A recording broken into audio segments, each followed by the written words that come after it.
يعمل فيديو خفيف الصور، رسومات خيالية بتركيز احترافي يخطف الأنظار، في نفس الوقت يخليك مستعد للمشاهدة. هل تصدق أن هذه اللوحة ليست صورة فوتوغرافية؟ شاهد كيف ارتقى هذا الفنان بفن الواقعية المفرطة إلى مستوى لا يضاهى. في هذا العمل الفني رسم الفنان نفسه وهو مغطى بحجاب شفاف، تحد يتطلب دقة لا تضاهى. ليس فقط رسم الجلد كان صعبا، بل تصوير شفافية الحجاب وتغيرات الضوء عليه كان أكبر تحدي. كل ظل، كل فقاعة، وكل قطرة لون صممت بعناية فائقة لتبدو اللوحة وكأنها حية شفافة وناعمة كالحقيقة. الطبقات الزيتية الرقيقة تمنح الحجاب وهجا خاصا، لدرجة تجعلك تشعر بأنك قادر على لمس الشعرة الناعمة التي تظهر على اللوحة. هل ترى نفسك أمام لوحة أم صورة حقيقية؟ شاركنا تقييمك من 1 إلى 10، ولا تنسى دعمنا بالاشتراك والإعجاب لمتابعة أجمل أعمال الفن الواقعي. هل شاهدت يوما فن موازنة الأحجار؟ قصة صبر وإصرار رغم كل التحديات. رغم إخفاقاته العديدة لم يستسلم هذا الفنان أبدا، فموازنة الصخور ليست مجرد هواية، بل هي ممارسته وشغفه الحقيقي. يقف بثبات على الصخرة الكبيرة بداية من الخارج، وهي خطوة تتطلب تركيزا شديدا، ثم يتقدم بحذر نحو الصفيحة الدائرية التي تمنح هذا الفن رونقه الفريد. كل خطوة محسوبة بدقة، لأن أي حركة خاطئة قد تنهر كل العمل. لكن هذه اللحظات هي متعته الحقيقية، البحث عن التوازن المثالي ووضع كل حجر في مكانه بدقة تامة. السؤال لك الآن: هل تعتقد أن هذه النتيجة الرائعة تستحق كل هذا الجهد والصبر؟ شاركنا رأيك، ولا تنسى الإعجاب والاشتراك ليصلك كل جديد من عالم الفن والإبداع. هل يمكنك أن تميز بين الواقع والخيال؟ هذه الفنانة ترسم لوحات ثلاثية الأبعاد تخدع العيون وتذهل العقول.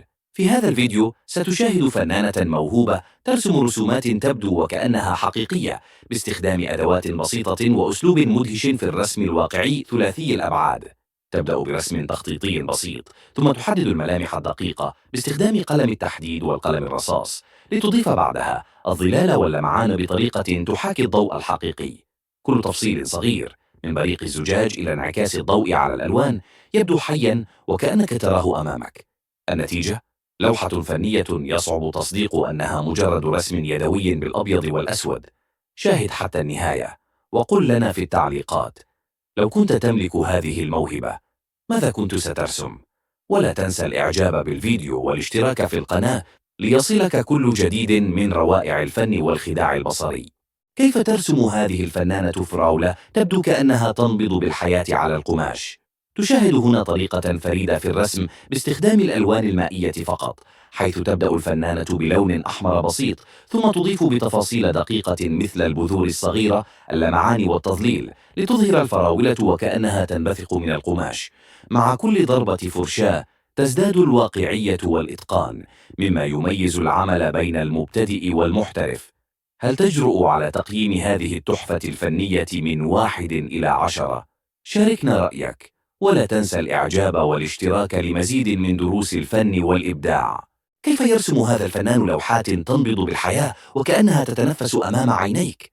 يرسم هذا الفنان بدقة لا مثيل لها، وكأن كل نفس يلتقطه هو نفسه ينبض على الورق. يبدأ بفرشاة مسطحة بسيطة ولمسة لونية فاتحة، لكن في كل ضربة فرشاة ثمة قصة تتشكل ببطء وحنان. تتراقص الظلال بحركة بطيئة، محافظا على بريق الألوان وكأنها تتدفق كالماء من الصفحة. لحظة هادئة كطبيعة ساكنة، تليها طاقة هائلة، وكأن اللوحة على وشك الانفجار بالحياة.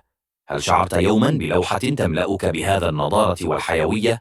شاركنا تجربتك، ولا تنسى الإعجاب والاشتراك لمزيد من روائع الفن والإبداع. ربما رأيت فنا من قبل، لكنك لم تر شيئا كهذا. أمامك كومة من الخطوط الفوضوية، دوائر بلا معنى، وكأن الفنان فقد السيطرة على قلمه.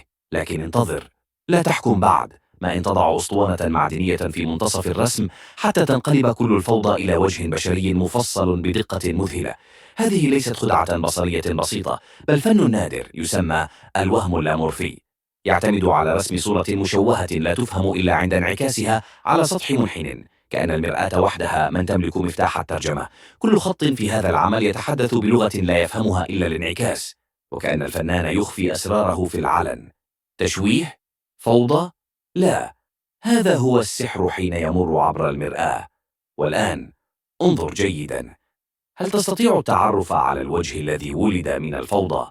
كيف حطم هذا الفنان لوحته بمطرقة ليخلق تحفة فنية لا مثيل لها؟ في خطوة غير متوقعة حطم هذا الفنان لوحته الفنية باستخدام مطرقة، لكن وراء هذا التدمير كانت خطة عبقرية لتحويلها إلى شيء أجمل وأعمق. بعد أيام من العمل الدؤوب على جدارية زيتية مغطاة بطبقة من الراتج الشفاف، أتى وقت الانفجار الفني.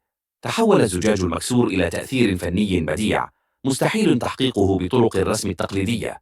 النتيجة تحفة فنية تدمج بين الجمال والدمار، ليصبح هذا العمل أشهر ما أنجزه الفنان على الإطلاق. هل تحب الأعمال الفنية المبتكرة؟ شاركنا رأيك، ولا تنسى الاشتراك لمزيد من قصص الإبداع غير المألوفة.